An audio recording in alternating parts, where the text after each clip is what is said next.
The late afternoon sun poured golden light across the high rooftops and quiet cul-de-sacs of Ridgewood Estates, a neighborhood meticulously sculpted for affluence and suburban tranquility, where the lawns were trimmed with ruler-like precision, and the homes stood like polished trophies behind stone gates and wrought iron fences, each brick seemingly laid by hand to whisper wealth, order, exclusivity. It was into this pristine calm that Elijah Carter pulled his sleek black Tesla Model X, the soft hum of the electric engine barely disturbing the stillness as he eased into the wide circular driveway of the ivy-covered Georgian mansion he now called home, a sprawling 5-bedroom marvel complete with a pool house, home studio and garden terrace he had yet to enjoy. Elijah, a man in his late 30s with smooth umber skin, a sharp fade and eyes that carried both the exhaustion and enlightenment of world travel, had returned from a month-long humanitarian project in Ghana just hours ago, where he had been overseeing the construction of solar-powered schools in rural villages as part of his work as chief architect and global strategist for Global Outreach Systems, a humanitarian non-profit he had helped found years earlier with a mission to elevate marginalized communities through sustainable development. Though his credentials were the envy of boardrooms, Harvard-educated Rhodes Scholar, recipient of the Presidential Medal of Freedom, fluent in 4 languages, Elijah was not a man of vanity. He chose Ridgewood not for its prestige, but for its serenity, a quiet reward for years of service and sacrifice, a place where he could meditate on purpose, write the memoir he kept putting off, and maybe, just maybe, find rest. As he stepped out of the vehicle, duffel bag slung over his shoulder, keys in one hand and passport still tucked into the breast pocket of his blazer, he took a long breath of the crisp Georgia air and scanned the neighborhood. Elegant homes, stone fountains, the soft chirping of birds, and then a sharp disruption. From across the street came the unmistakable sound of rapid footsteps and the shrill yapping of a small dog.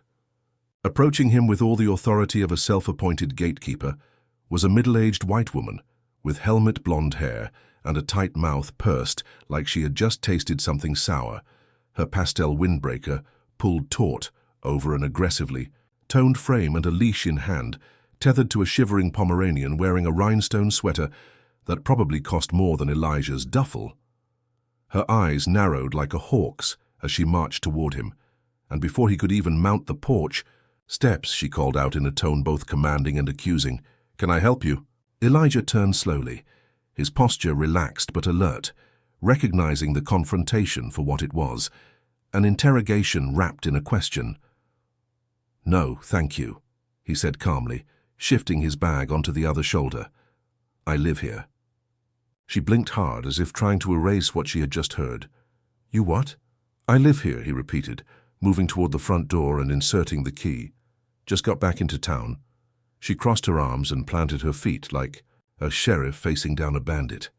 "That's interesting," she said, voice rising in disbelief, "because the Jacksons lived here for 20 years, and they didn't mention anything about selling to someone like you." Elijah paused. He had heard it before, those coded words, "someone like you." He had grown up in the South, son of a Tuskegee airman and a civil rights lawyer, and he had been taught to recognize prejudice not by volume, but by rhythm, not by slurs, but by undertones. And this was a melody he knew all too well. He smiled, not from amusement but from practiced diplomacy. "The Jacksons moved to Florida to be closer to their grandchildren. We closed on the house about 2 months ago." "Is that so?" she said, eyes scanning the property like a detective. "Well, you can't be too careful. We've had break-ins before, people pretending to live here." "I assure you, I'm not pretending," he said, gesturing to the security system that beeped as he opened the front door. "I've got the deed keys and a mortgage I'd be happy to show you, though I doubt you'd ask a different kind of neighbor to do the same." That stopped her briefly, but only briefly. "Well," she said, backing up a step, "I'm going to report this to the Homeowners Association. They need to know who's moving in, and I'm calling the police, just in case." Elijah raised an eyebrow. "Just in case of what?" "Just in case," she repeated, tapping something into her phone. "We have rules around here." "So do I," Elijah said.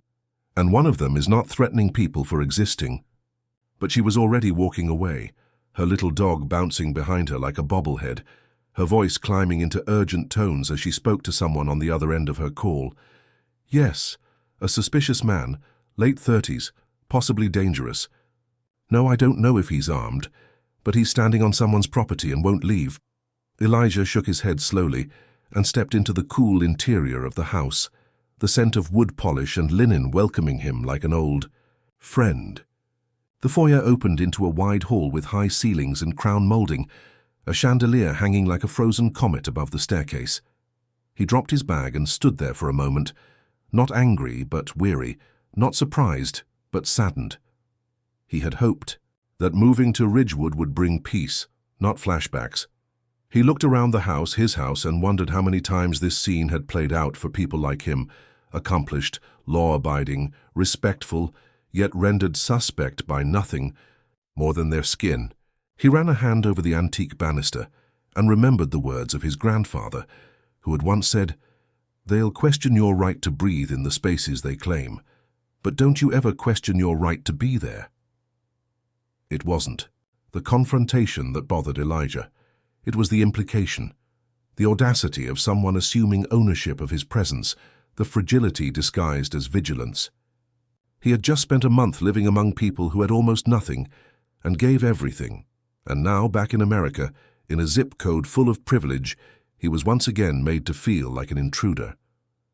He walked slowly to the living room, gazing out the bay window at the perfectly manicured front lawn, now tainted by the arrival of accusation. Across the street, the woman, he still didn't know her name, was pacing on her porch, glancing his way between sentences, her dog now curled beside a flower pot like a useless sentry.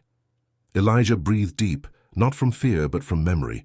He thought about how many times his father had been pulled over for driving while black, how his sister, a Yale law professor, had once been mistaken for a janitor at her own book launch.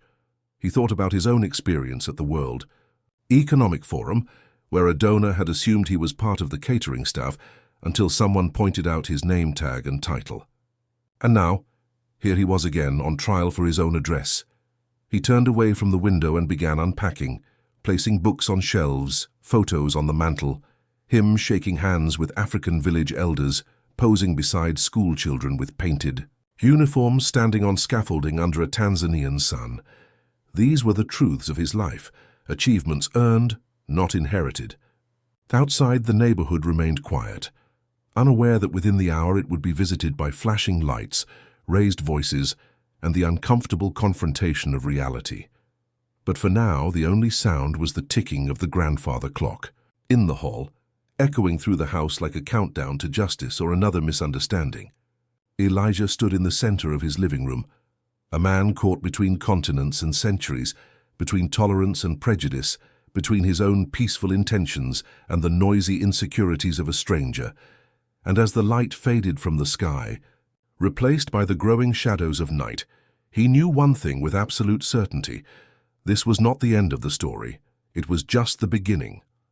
15 minutes after the call had been made, the tranquil elegance of Ridgewood Estates was shattered by the flickering pulse of red and blue lights as two police cruisers rolled quietly into the cul-de-sac, their engines humming low but their presence loud, signaling a disruption in the suburb's delicate choreography of silence and civility, the kind of disruption that made curtains twitch and heads peek discreetly from behind manicured hedges. Elijah Carter stood in his foyer, back straight, shoulders squared, his fingers wrapped loosely around a glass of water he had barely sipped, watching through the leaded glass of his front door as the officers stepped out of their vehicles with the practiced wariness of men unsure what they'd find, hands near their belts, eyes scanning for signs of threat, although the only movement was the fluttering of the American flag on his porch and the smug silhouette of the woman across the street, now fully immersed in her performance of neighborhood protector, arms crossed.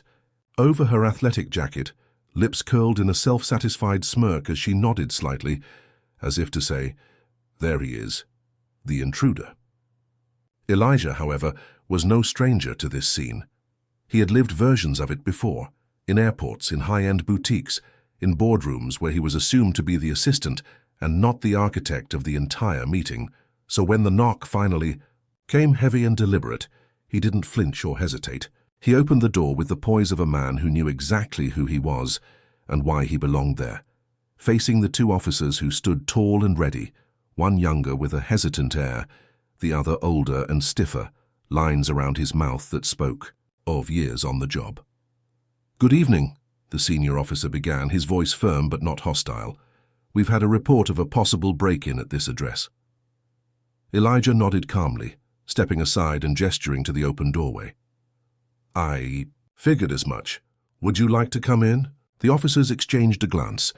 This wasn't the response they were expecting, but they followed him in, boots tapping softly on the polished hardwood floors as they entered the grand foyer, where high ceilings, crown molding, and a chandelier that sparkled in the fading sunlight painted a picture that clashed hard with the narrative they had been called in to investigate.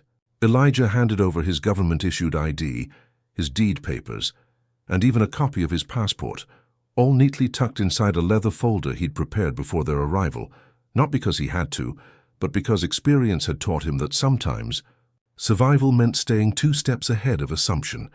The younger officer read the name aloud, Elijah Matthew Carter, and blinked. "You're Mr. Carter, the new homeowner?" Elijah nodded, his expression unreadable. "Moved in last month, though I've been abroad since then on assignment, just returned today." The older officer looked up from the documents, his posture subtly changing as realization dawned. "You've got everything in order. No problem. Here." "Didn't think there would be," Elijah said softly, not out of sarcasm but from the bone-deep fatigue of a man forced to justify his existence one too many times. "Would you mind if we took a quick look around just to close the report?" the younger one asked, his voice now apologetic. "Not at all," Elijah replied, leading them through the open floor plan, past the sunken living room and the custom marble fireplace, down the hallway adorned with photos and framed memories, moments that told the story of a life of purpose and service, him in a hard hat beside a team of local builders in Sierra Leone, shaking hands with Malala Yousafzai, at a UN summit, helping break ground on a school for refugee children in Turkey, addressing world leaders at the Geneva Humanitarian Forum. They paused at a wall displaying citations and awards, and the older officer squinted at one in particular, gold-rimmed, presidential seal engraved in brass. "You won the Presidential Medal of Freedom last year," Elijah confirmed, setting the glass of water on a side table. The room grew silent for a moment, not out of awe alone, but out of the subtle rewiring of perception, the internal calibration that happens when people realize the narrative they've been fed is not only incorrect but shamefully so. Neither officer said anything immediately. Instead, they glanced around, perhaps taking in the details they had missed before. The stack of translated books on a nearby coffee table, the musical instruments along one wall, the ink drawings of African cities framed in minimalist black. "We apologize for the disturbance," the older officer finally said, his tone clipped with a hint of discomfort. Elijah nodded, offering a polite but cool smile. "Understandable, though I imagine the call you received left out a few key details." The younger officer shifted awkwardly, rubbing the back of his neck. "Some calls come in loaded," he said, the euphemism hanging in the air like a fog. "We still have to respond."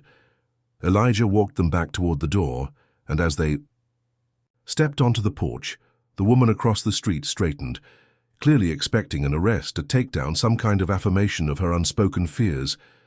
But instead, what she got was the sight of the officers walking past Elijah without handcuffs, without confrontation, and heading directly toward her like heat-seeking missiles closing in on the source. Elijah leaned lightly against the porch railing and watched as the lead officer approached her, posture now unmistakably firm. "Ma'am," he said, not waiting for her to greet him, "we've concluded the call you made was unfounded. The man in question is the legal owner of the property."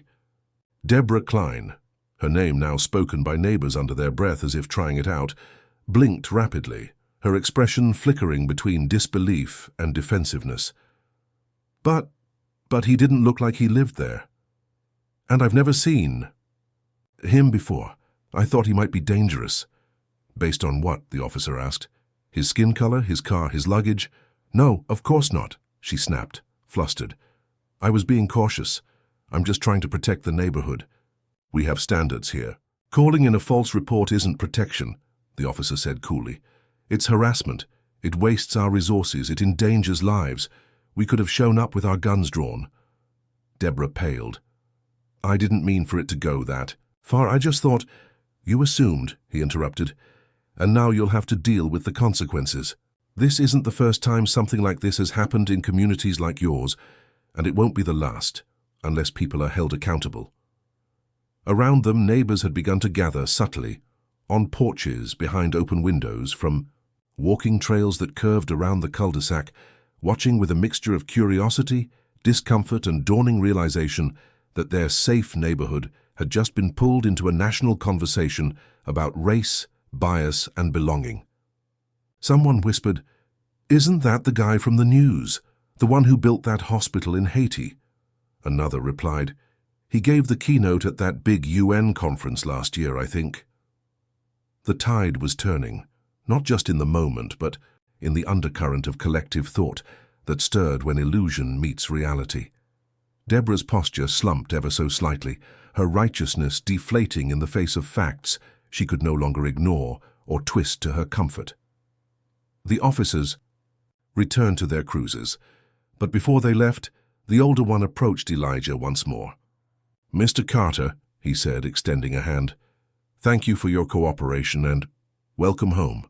Elijah took the handshake, firm and brief. "Thank you, officer." As the cruisers pulled away and the lights faded into the dusk, the cul-de-sac returned to its usual quiet, but it wasn't the same quiet as before.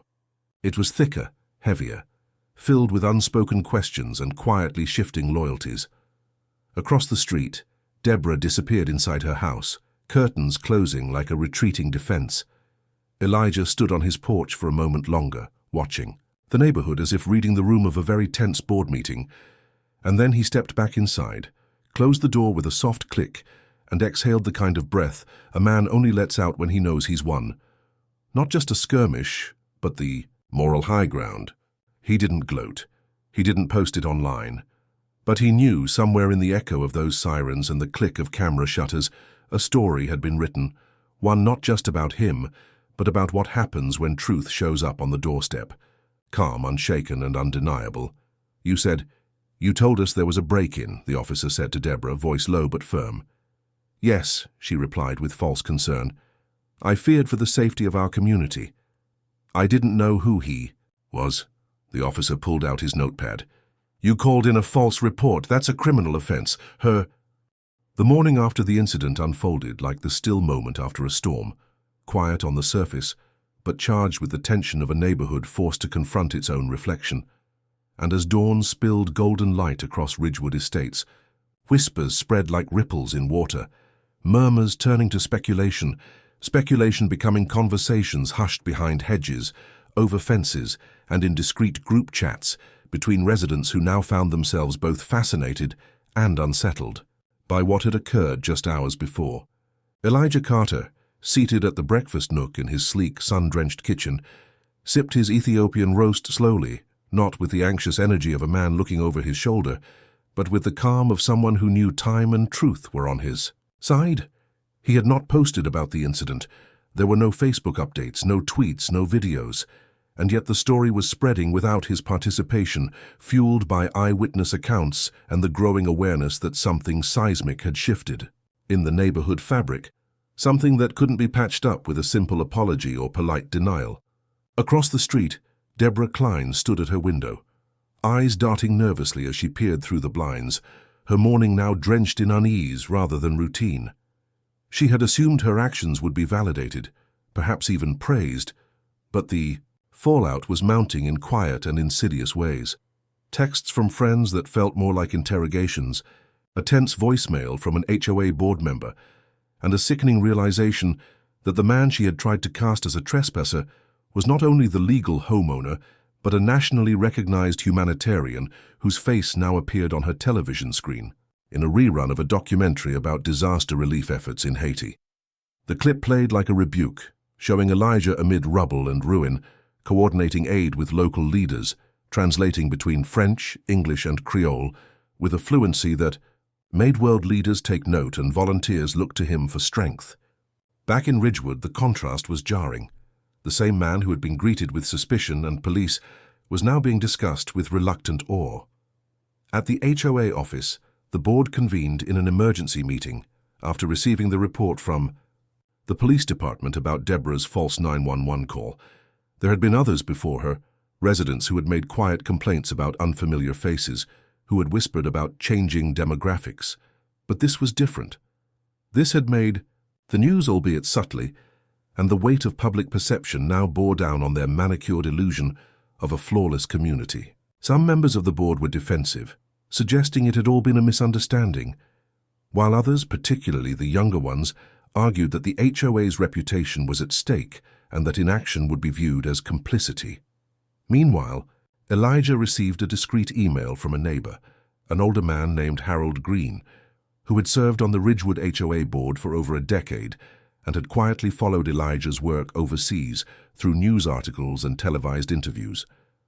The message was brief but respectful. "Mr. Carter, I believe we owe you more than an apology. I'd like to meet with you privately to discuss how we can begin to make this right." Elijah agreed, not out of a desire for retribution, but because he believed in transformation even when it came slowly. That afternoon, they met on the back patio of Elijah's home, the scent of jasmine thick in the spring air, as Harold explained that the HOA would be issuing a formal apology and would be instituting a new community inclusion initiative, a small but symbolic attempt to shift the neighborhood's narrative. "You shouldn't have to deal with this, not here, not anywhere," Harold said, his voice edged with regret. Elijah replied softly, "But I do deal with it, and people like me have dealt with it for generations. The question is, what are you going to do differently?" The question hung in the air like a challenge, and Harold nodded, understanding that the answer wouldn't be found in policy alone, but in culture, in attitudes, in who got invited to neighborhood mixers and who was seen as belonging. That evening, Deborah's world began to quietly unravel. Her employer, a prestigious real estate firm, had received complaints from prospective clients who had seen her name associated with the incident online. One of her listings had been pulled. Her inbox was flooded with emails, some hateful, others disappointed. And though she tried to mount a defense that she was just being cautious, that it had all been a mistake, no one seemed to be listening anymore. Even her closest friends were pulling back, not in cruelty but in discomfort, realizing that their silence could no longer shield behavior that had crossed a line. At home, she paced her living room, staring at the framed certificates and achievement, awards on the wall that now seemed hollow, built on an image of a principled woman who stood for values she herself had violated. When she saw Elijah one afternoon collecting his mail, she hesitated for several seconds before crossing the street, her steps slow and hesitant, her voice low. "Mr. Carter," she said, avoiding his gaze, "I wanted to say, I'm sorry. I made a mistake. A big one." Elijah looked at her, his expression unreadable, and for a moment she wished he would shout, would accuse, would rage, because it would be easier to process than his silence. But when he spoke, his voice was calm. "You didn't make a mistake. Faiz Klein, you made a decision. That's not the same thing." She flinched, not from anger but from truth. "You judged me based on how I looked, not on what I did. That's not a mistake. That's a mindset. And whether or not you meant to, you put my life in danger." Her eyes welled up and she nodded, unable to argue, the weight of her actions pressing down like gravity. "What can I do to make it right?" she whispered. "Start by listening," he said simply, "and don't stop." In the days that followed, something curious happened in Ridgewood Estates. A few neighbors stopped Elijah on his morning walks, not to interrogate him or patronize him, but to thank him, to admit they had judged too quickly, to ask questions about his work, his background, his languages, his travels. Children from nearby homes began waving at him from porches. One boy asked if Elijah could teach him French. Another girl handed him a drawing she made of his house, complete with his golden retriever lying in the yard.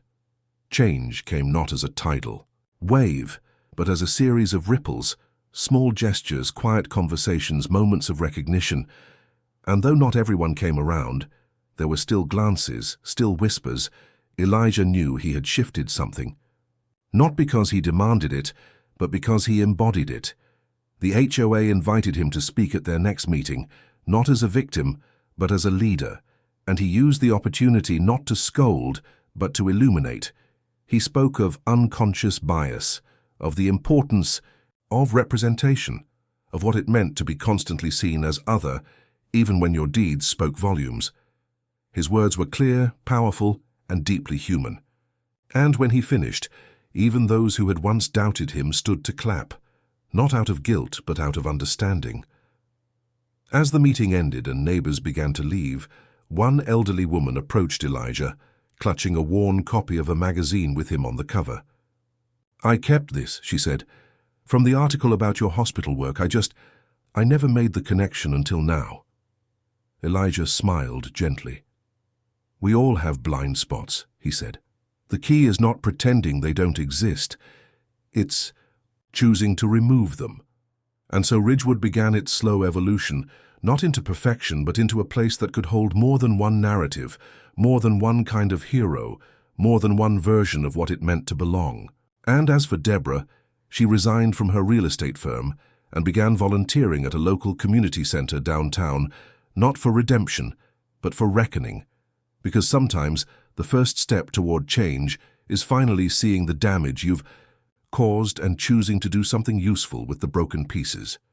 Elijah, meanwhile, kept walking his neighborhood every morning, same path, same stride.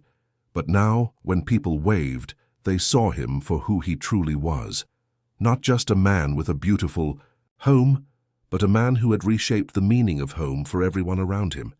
In the weeks that followed the police incident at Ridgewood Estates, the ripple effects extended far beyond the boundaries of the cul-de-sac, touching hearts, minds, and media outlets alike in a way no one could have anticipated.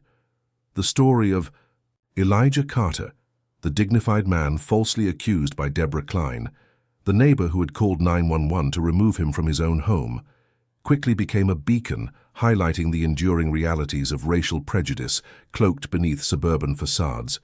And it was a local journalist named Maya Thompson who first captured the essence of this unfolding drama, penning an article titled "The Karen and the Architect: How One Man's Quiet Strength Exposed a Neighborhood's Prejudice," which was shared thousands of times on social media platforms, sparking widespread discussion about racial bias, the power of assumptions, and the resilience required to reclaim one's dignity in the face of baseless accusations. Maya's piece began with a vivid portrait of Elijah's life, his travels as an international humanitarian, his mastery of languages, his awards and accolades, and the painstaking care he had taken to build a home that reflected not only his success but his commitment to community. And she contrasted it sharply with Deborah's misguided actions, which had inadvertently revealed the uncomfortable truths simmering just beneath Ridgewood's pristine lawns and white picket fences. As the article gained traction, national media outlets picked up the story, broadcasting segments that highlighted Elijah's humanitarian work, his calm composure during the police visit, and the startling disconnect between perception and reality that had led to the call. Social media exploded with messages of support for Elijah. Hashtags like "Justice for Elijah" and "Not Your Karen" trended, accompanied by heartfelt stories from people of color who had faced similar experiences, and by calls to action aimed at combating systemic bias in neighborhoods across the country. Amid this groundswell, the Ridgewood Estates Homeowners Association found itself under intense scrutiny, forced to reckon publicly with the failure of their community to embrace true inclusivity. In response, the HOA issued a formal apology, acknowledging the harm caused by the false report and vowing to implement measures designed to foster understanding and respect among residents. This commitment culminated in a widely attended town hall meeting held in the community center's auditorium, where Elijah was invited to speak, a moment both symbolic and substantive that brought neighbors face to face with the man they had misjudged. Standing at the podium, Elijah spoke not with anger or bitterness, but with a quiet, profound clarity about the ways unconscious bias shapes actions, how assumptions can lead to injustice, and the transformative power of dignity and Empathy in bridging divides, his words were measured and heartfelt, striking chords of recognition even among the most skeptical attendees, and his presence inspired a respectful hush that lingered even after the applause faded as the audience absorbed the weight and warmth of his message. The town hall sparked a wave of change within Ridgewood Estates. Residents began to engage in difficult but necessary conversations about race, privilege, and community. Book clubs formed around titles exploring social justice and history. Neighborhood events were redesigned to be more inclusive and welcoming, featuring multicultural themes and open invitations. And a diversity committee was established to advise the HOA on policies and outreach. Meanwhile, Deborah Klein's life took a different trajectory, marked by isolation and reckoning. Within 2 months of the incident, she listed her house for sale, a move that neighborhood gossip attributed to the chilly reception she received after her false accusation became public knowledge. And though some speculated it was shame that drove her, others noted a genuine attempt at personal growth after she enrolled in diversity training courses and began volunteering at local organizations aimed at bridging racial divides. In contrast, Elijah remained a steadfast presence on Ridgewood, Lane becoming more than just a resident, but a pillar of the community. He landscaped his front yard with the same meticulous care he applied to his humanitarian projects, planting native flowers and trees that blossomed with the seasons and attracted birds and butterflies, creating a small sanctuary of life and beauty visible to all who passed by.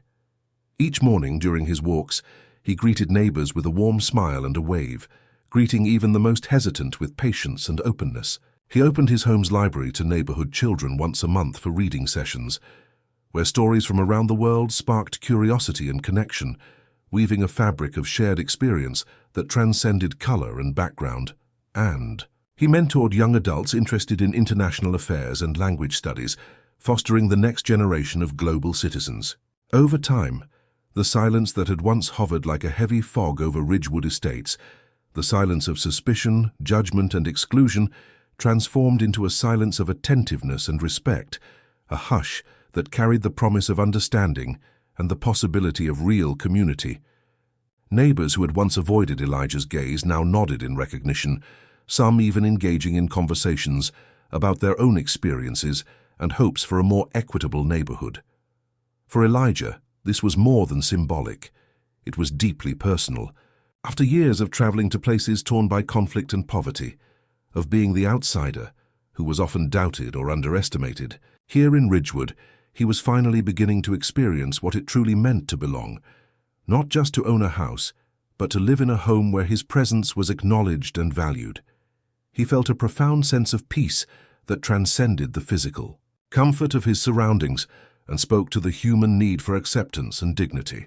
In those quiet moments on his porch, watching the sun set behind flowering dogwoods and hearing the laughter of children playing nearby, Elijah reflected on the journey from accusation to acceptance, from suspicion to solidarity, knowing that, while the path to full equality was long and winding, the seeds of change had been planted firmly in the rich soil of understanding, nurtured by courage, compassion, and the unwavering belief that every person deserves to be seen for who they soon truly are. One Mini.